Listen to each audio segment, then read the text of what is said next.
Well, you made it through week 3. I am proud of you. Congratulations. Let's go through week 3.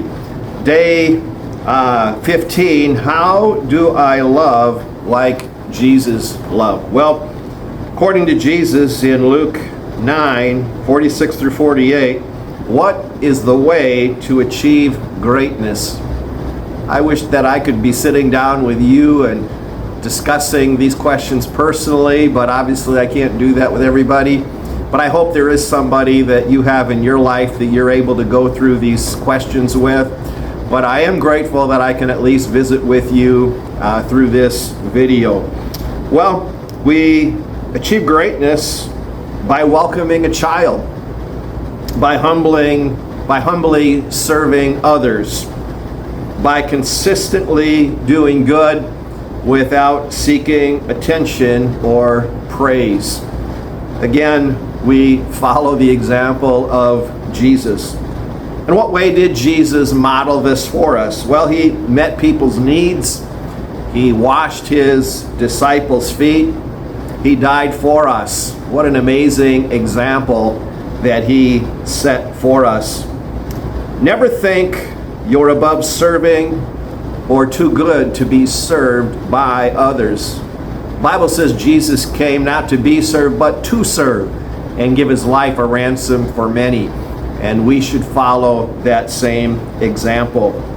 List one way you can apply today's lesson in your life in a practical way. I hope you followed through with that. If not, I want to encourage you to do so. Day 16, welcoming others. Why do you think so many people felt comfortable around Jesus? Well, I think they felt his love, his acceptance, his respect. They felt safe around him, and he didn't come across in a judgmental way, but rather in a caring way. Fill in the blanks from the following sentence in today's lesson. Hospitality breaks down social barriers and builds unlikely friendships. Hospitality. I want to encourage you to be a hospitable person, whatever that may mean in your life and in your context.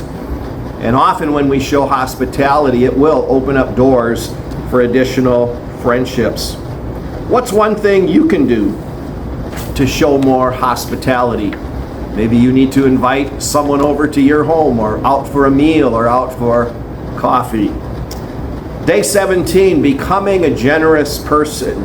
How was generosity defined in today's lesson? By sharing what you have to help someone else.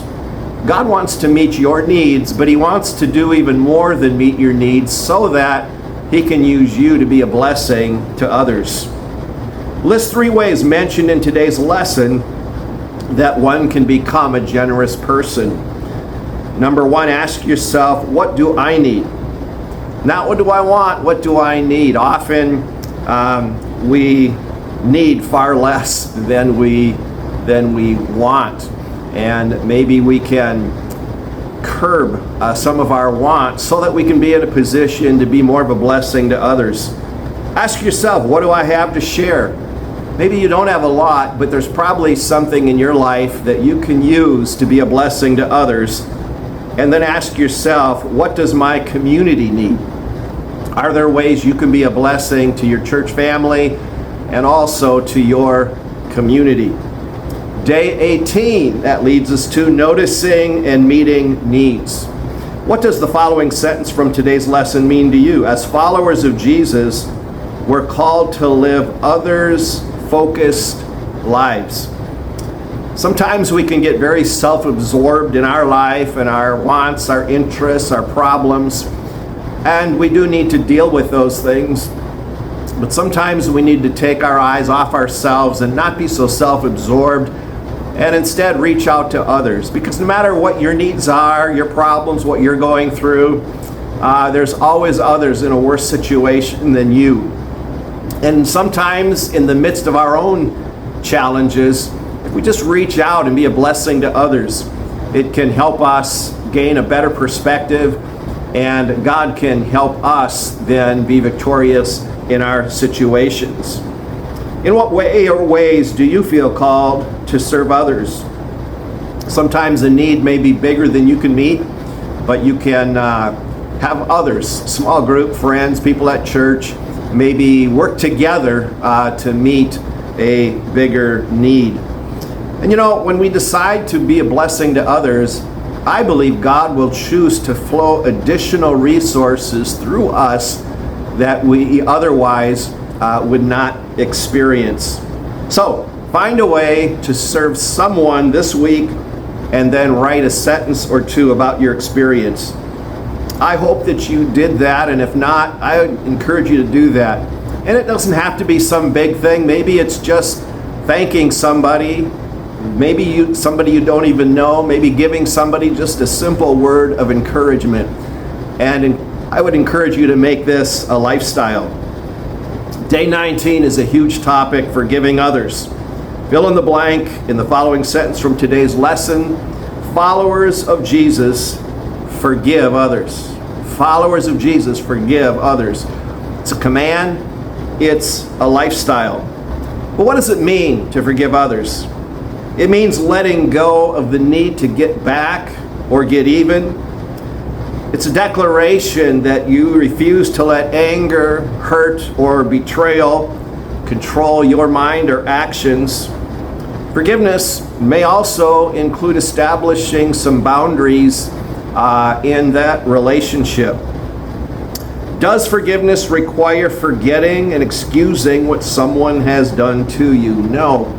Forgiveness doesn't mean that it was okay what happened. It doesn't mean that you have to suddenly trust them. It just means that you have to release them, let it go, and realize that forgiving is not the same as trusting. There are some people that are simply not trustworthy, and you are called to forgive them, but it doesn't necessarily mean you're called to trust them. They have to earn that trust. So, we forgive others because God has forgiven us, and we don't want unforgiveness to hinder our lives. Unforgiveness doesn't hurt the other person near as much as it hurts us. Is there anyone you still need to forgive? It's a choice, but also a process. Day 20, telling people about Jesus. Well, in future courses, you'll learn more about what it means to be a disciple who makes disciples. But for now, ask God to open doors for you to share your faith with others. And then demonstrate that faith by how you live and by being a blessing to others. And I would encourage you to get plugged into a local church, find opportunities to serve using your gifts, your areas of interest, so that you can serve. And I would encourage you to also support your local church with your finances. Day 21, what happens next? Well, again, congratulations on finishing this course. Again, I'm very proud of you. Don't stop here. I want to encourage you, go on and take the next course that's available. Keep developing these daily spiritual disciplines to help you to continue to grow in your walk with Jesus. I want to close with Philippians 1 verse 6, being confident of this very thing, that he which has begun a good work in you will complete it until the day of Jesus Christ. God's begun a good work in you. He's committed to continuing that work. And the last fill in the blank, seek progress, not perfection. Seek progress, not perfection. I'm confident you've made a lot of progress in these past 3 weeks, and that God will help you to continue to do so. I hope you are willing to continue this spiritual journey along with us. We'd love to keep helping you, and I invite you to take the next course.